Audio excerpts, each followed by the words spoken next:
Hi, this is Steve Dale, and I'm recording this on January 8th, 2021. And what I want to talk about is Prop 19 and planning for a loved one with a disability. I'm going to do this in three parts here. And so this first part is part one, dealing with the parent to child and grandparent to grandchild exclusion provisions, which will be operative on February 16th on 2021. Now, the following is for education purposes only and not meant as a substitute for legal counseling. Many of the rules being discussed are subject to changes and interpretations. So this is one of those things where you need to take this information, try to process it here, and then work with your tax and legal advisors to figure out what is best for you. So there's two major changes that are going to happen in 2021 that concern Prop 19.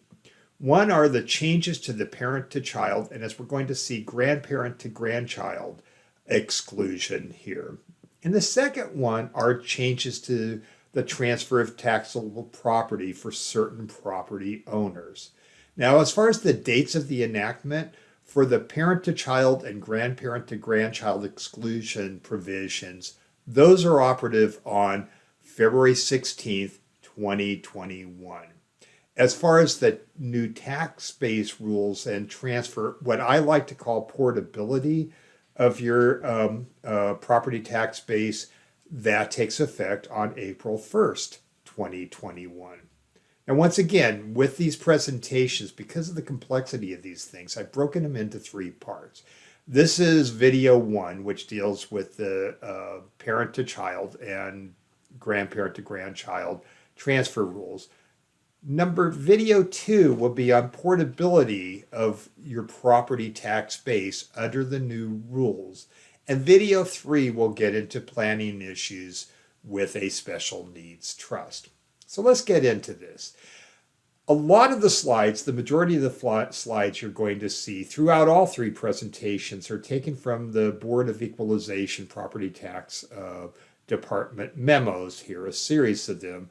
And I've made sure that you have access to these memos so you can go back and check for them yourself. Okay? So before we get into this, a couple of definitions here. We're going to see throughout the rules that there's a thing called a factored base year value. Okay, and once again, you can see the link below as to where you would find where I found my information.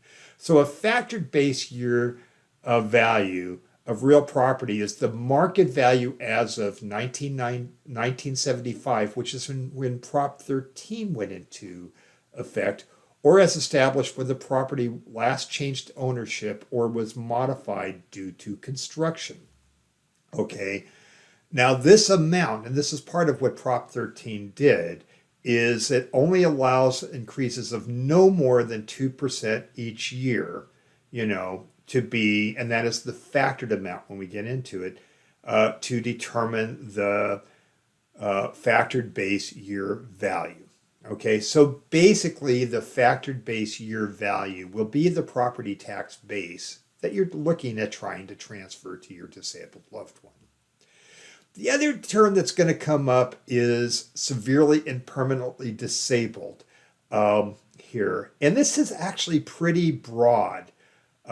My expectation is anybody who is getting one of the disability related benefits like SSI, SSDI, Medi-Cal based on disability or alike will probably qualify. But once again, this is actually pretty broad. So it's any person who has a physical disability or impairment, whether from birth or reason of accident or disease that results in a functional limitation as to employment or substantially limits one or more major life activities of that person, and that has been diagnosed as permanently affected by the person's ability to function, including and not limited to a disability or impairment that affects sight, speech, hearing, or any other limb. Okay, so that's the disability that they're dealing with. As we're going to talk about probably in the third segment, we're going to be going to the Board of Equalization and asking for some clarification of some rules here. So I invite you to contact me at steve@dalelawfirm.com if you have some concerns or things you would like me to pass along to some of the hearings that will be coming up. So let's get into this. Let's talk about the parent-child and grandparent-to-child exclusion here as it's going to be when the Prop 19 takes effect on February 16th. So with the parent-to-child and grandparent-to-grandchild exclusion here, beginning on or after February 16th, then in order to qualify to transfer your property tax here to a child it needs to be a transfer of a family home of the transferor, and in the case of a transfer between parents and their children, if the property needs to continue as the family home to the transferee, the receiver. Okay, so that's a major change that we're going to see. Partial relief is available if the value of the home exceeds a specified value test, which we'll go through. And these provisions also apply to a purchase or transfer of a family home between grandparents and grandchildren, so long as all the parents of those grandchildren who qualify as children of the grandparents are deceased as of the date of the purchase or transfer. So this is actually really limited for the grandparent to grandchild transfer to situations where the parents, both parents of the person that the grandchild are deceased.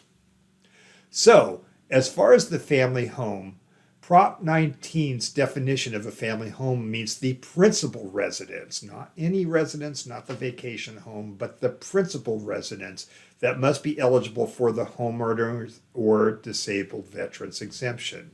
Prop 19 allows the purchase or transfer of the family home to be excluded for reassessment if the property continues as the family home of the transferee. Okay?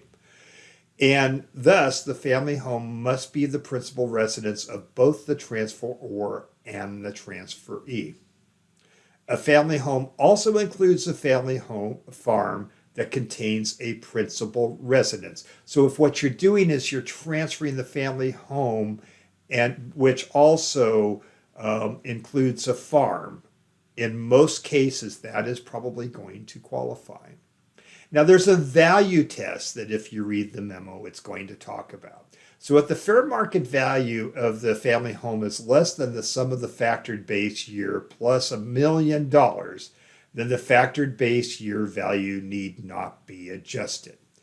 If the fair market value of the family home is equal or more than the sum of the factored base year value plus $1 million, an amount equal to the fair market value of the family home upon purchase by or transfer to the transferee minus the sum of the factored base year value plus $1 million is added to the factored year value. Now, once again, if that isn't confusing, nothing is. But here's the really cool thing about this memo is it gives us examples so we can get our arms around what they're talking about.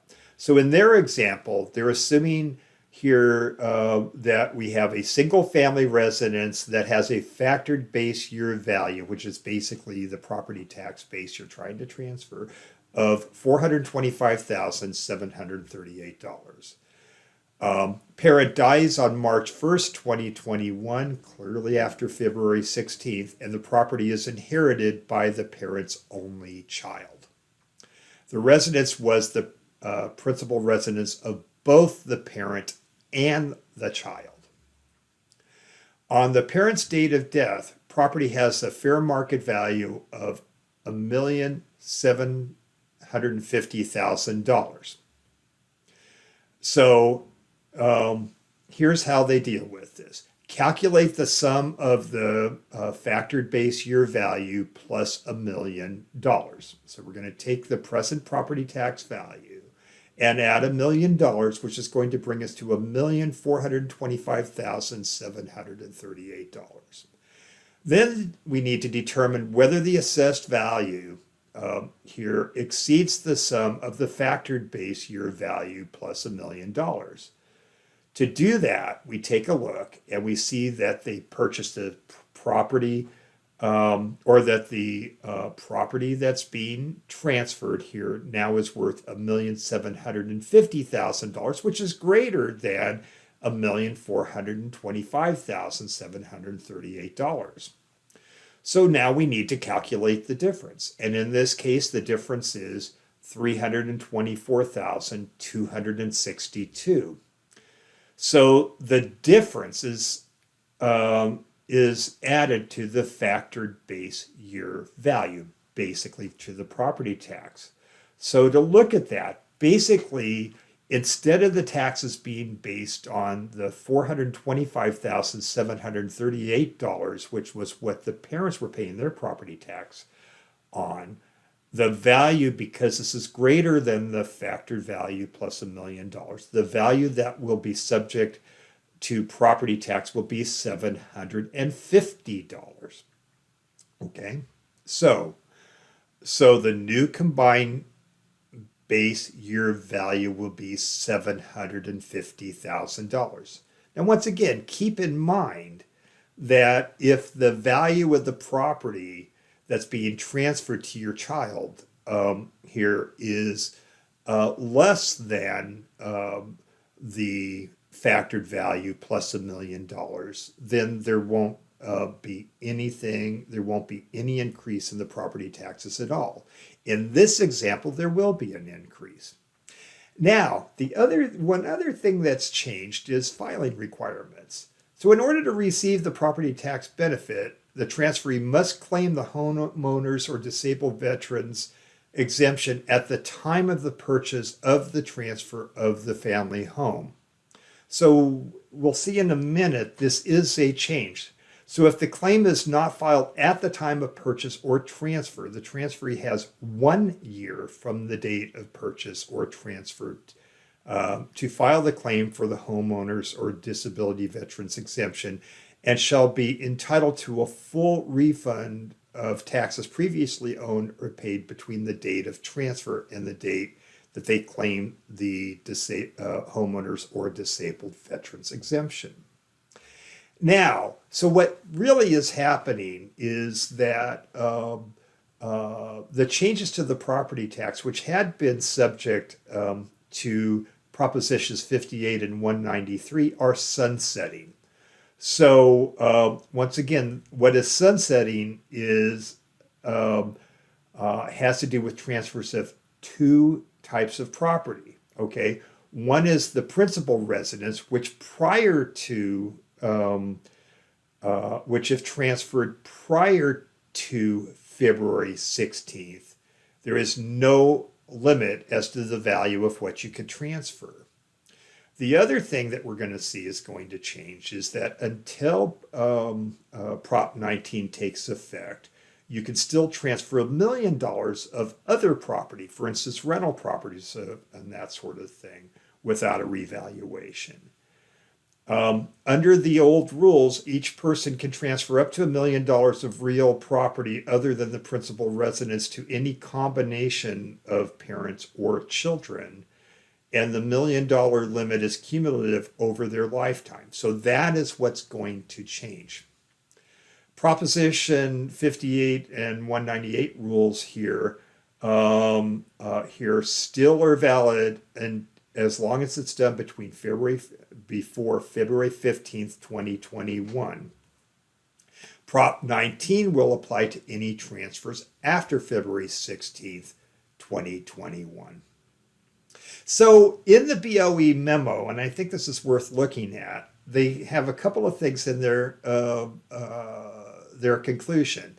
At this time, there's still uncertainty surrounding the implementation of Prop 19, as language does not address all issues.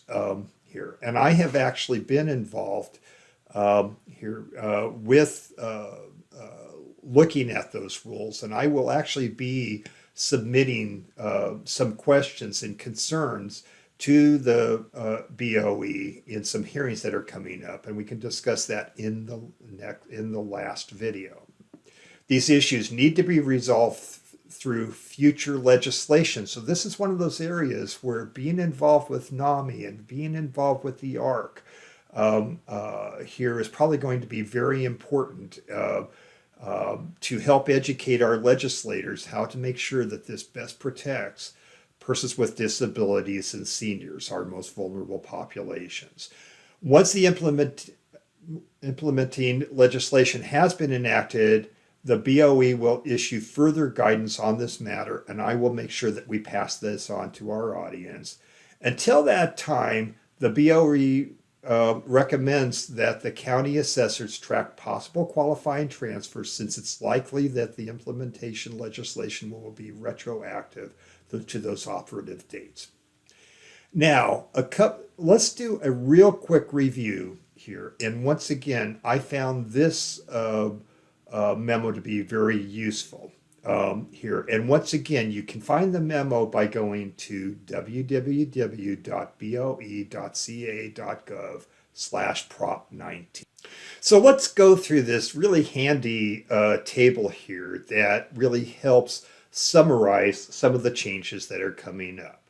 So once again, under the current law, which is going to sunset on February 15th, here you can transfer a residence with no value limit.